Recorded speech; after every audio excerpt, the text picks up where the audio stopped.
Hello there, welcome back to my channel. It's James here, I hope you're doing okay. Welcome to the new subscribers, because in the past couple of days there's been a little bit of a boom for me. I know for some people it might be not a lot, but welcome, thank you for joining. And let's do some plant stuff.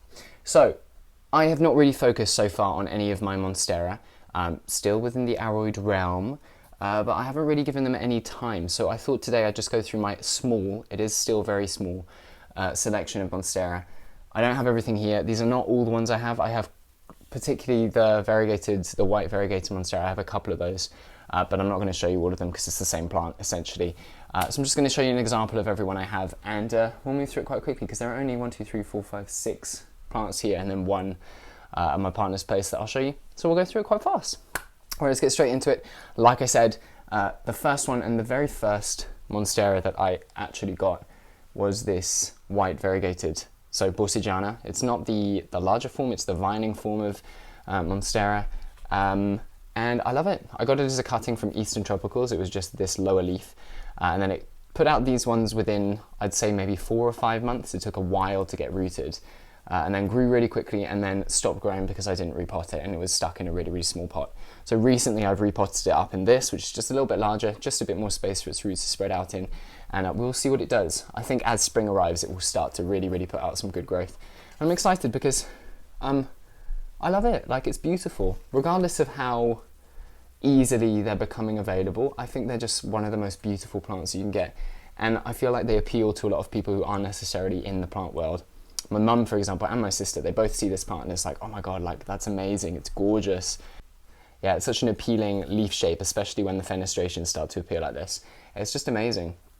I'm going to give it something to climb, obviously, in time, just so the those leaves can start getting a little bit bigger, but I'm happy with it. I don't need a huge one. I've already got a couple of big ones, so smaller ones like this are really, really nice, and I'll probably cut it if it starts getting too crazy this year. Love. More than happy to share this one if I know people who want a bit, so yeah, that's great. Another one, let's move on to the next one, a little bit small. Sorry, we're literally moving through this quite quickly because there's kind of chaotic things happening in the house, so I want to get this done before something happens to stop this video. So this is one that I got in a trade with a friend of mine, a plant friend. If you watched my last video, which was the plants that I got in January, that 2 of those plants, so the Philodendron Rio and the Cycad, the Dione Edule, I don't know if I'm saying that still right, I got from him, and he also gave me this one. So I kind of wanted this for a long time. I ordered one from Thailand, I think, at the beginning of last year, and it arrived like as a little crispy stick. So it was one of my first experiences importing plants, and it was not great. So for a while after that I didn't touch imports, but this one is more or less happy. It's a cutting. These 2 leaves are obviously the normal size, and then up here is a little runner that is sent out, I think maybe when it was in his terrarium or something, and it was just trying to find a little bit more light, I think. I've had it leant up against the wall of my greenhouse, i.e. indoor tent for growing things. I say greenhouse since I've had a few comments from people like, oh my god, like, it must be so nice having a big greenhouse for your plants. I'm like, it's literally just a see-through cupboard to keep things in high humidity. Sorry to disappoint anyone who thought I had a huge greenhouse. I wish. Soon. Maybe. Who knows? Yeah, so it kind of, you can see that root there. It had kind of started attaching itself to the plastic wall, so when I took it out to do this, I peeled it away from its support, and I feel a little bit bad about it because it was probably just getting settled. But since it's gone in there, it has started to put out some new leaves on the runner, which is nice, because I was a little bit worried that it wouldn't do any of its shingling stuff, that it was, I don't know what was happening with it. But yeah, it should be okay. There's one little new leaf there, and there's another one shooting up. So I don't know what I'll do with that. I might cut it off here and like reroot this bit and see if I can create 2 little plants of it. But I'm very happy because it was one of the more appealing little ones that I saw, like in the Monsteras, when I first started collecting Aureas. And it's such an interesting plant as well. Obviously it starts with these tiny leaves that have sort of that silver marking all over them. But then as it matures, first of all, those leaves get massive. Like, they can get like literally the size of my hand or a little bit bigger. And then the growth structure completely changes. So they stop shingling, which means they stop growing up sort of like that. And they turn into very much like, I don't know how to describe it, like a philodendron leaf. They're like those sort of palm-like leaves that come out. It's really, really cool, except they've got holes in them. Helpful. I'm just going to put a picture because my descriptions are useless. Yeah, I love it. It's really, really nice. So thank you, Chris, for this. It's really great. Let's move on. So let's shift this guy, put you to the side, and let's go for one of the slightly more, less common ones maybe that I've got. Castaneinum or Peru. I think Peru is the correct word because I don't know where Castaneinum comes from. But this is a variegated Peru. I've had it for a little while. I got it as a cutting which has died. It's actually lost 2 leaves. So the cutting leaf died and then the first leaf it got after that died. And the same is happening to this leaf. I don't know exactly what it is, but it's like a sort of rot that kind of starts in the variegation, so in that very deeply variegated parts of the leaves, and then just kind of consumes the whole leaf all the way back down to the stem. So I'm pretty sure that this leaf will be gone relatively soon. Yeah, it's a nice plant. Like, it's kind of interesting. You can see in this leaf the variegation is very, very clear and almost like creamy white, but in the slightly newer leaves it's much less visible, and in this newest leaf it's almost invisible. It's only becoming visible because this part of the leaf that isn't variegated is darkening, but when the leaf first comes through you can basically see nothing, like a faintest outline. So it's kind of a nice surprise because this leaf comes through and you don't really know how variegated it's going to be or where I don't know. It's nice. But there are some good like variegation genes in this plant. Not that that's really a thing, but yeah, like a half moon there, it's gorgeous. And it just makes the plant a little bit more interesting because the normal variety, the non-variegated plant, just doesn't really do it for me. There's nothing super special about it. I still like it. It's still really nice when it's grown healthily, but this just gives it that extra kind of wow factor, which I think is super cool. So yeah, this is my Peru variegated. I am kind of in love with it. It's very, very slow. Probably one of the slowest plants in my collection. Don't know if I'm not giving it the right conditions or what, but it definitely is not in a rush to grow for me. But that's okay. I'm not in a rush either. It's all good. So yeah, that's a cool one.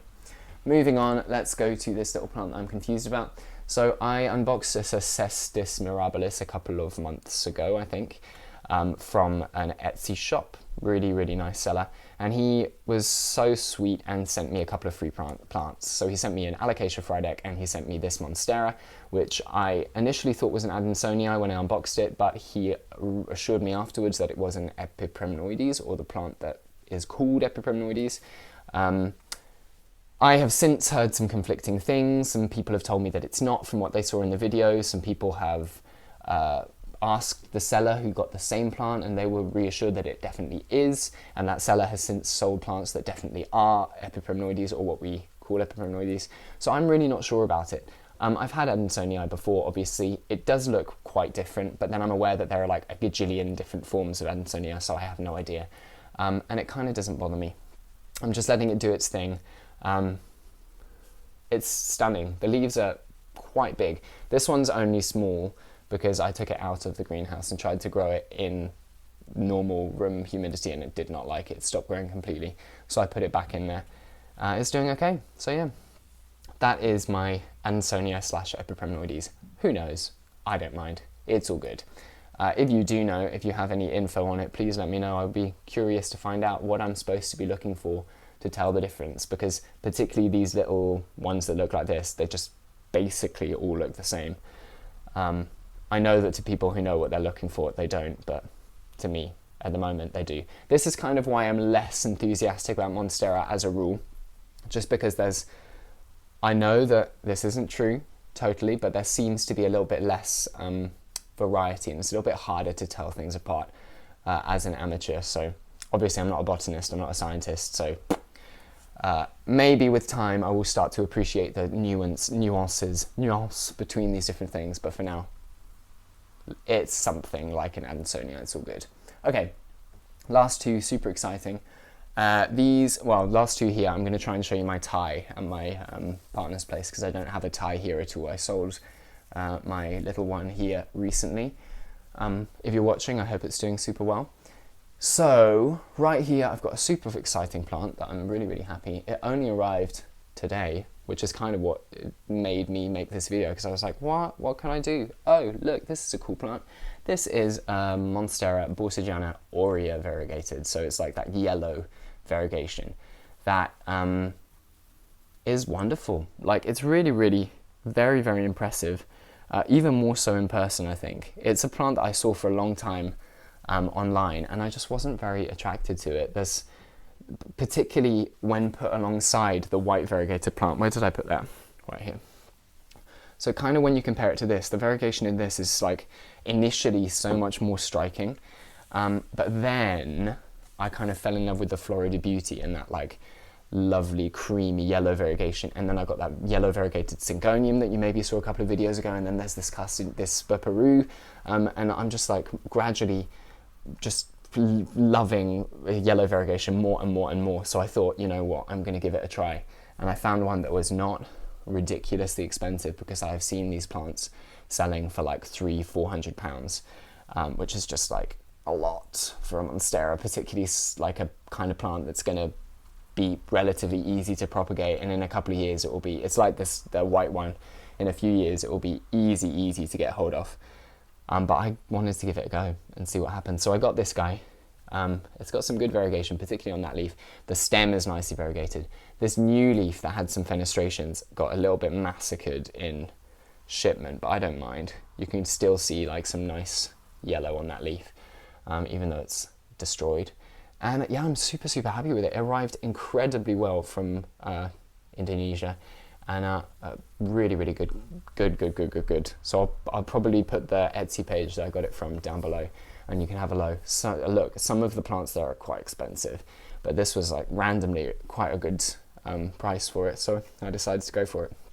Not only that, but in shipment, I say it was shipped well, there was a little bit of an issue with the stem. So part of the stem was a little bit like cut or broken in the box, so I cut off the lower node, and it's already fully rooted. So not only did I get that beautiful one, but there's the second plant, which I'm very happy with. And obviously the same variegation is running through the stem here, so even though this initial leaf only has that tiny amount of variegation at the top, who knows what will happen with the future leaves. It's very exciting. So yeah, there we go. That is my little Monstera demonstration today. I do have more that I will probably show you. That's basically it, apart from the Thai constellation, which I may or may not remember to show you later. So if I do, you're welcome. If not, sorry. Thank you very much for watching. If you want to see updates on all of these plants and on all my other plants, my phyllos, my anthurium, my not aroids, which is very exciting, particularly now that spring is coming, things are going to be happening outside, go follow me on my Instagram at slugplants. I post there relatively regularly. They're saying that I haven't posted in about a week, so sorry. And yeah, thank you for watching. Subscribe, hit the bell icon. See you soon. Bye.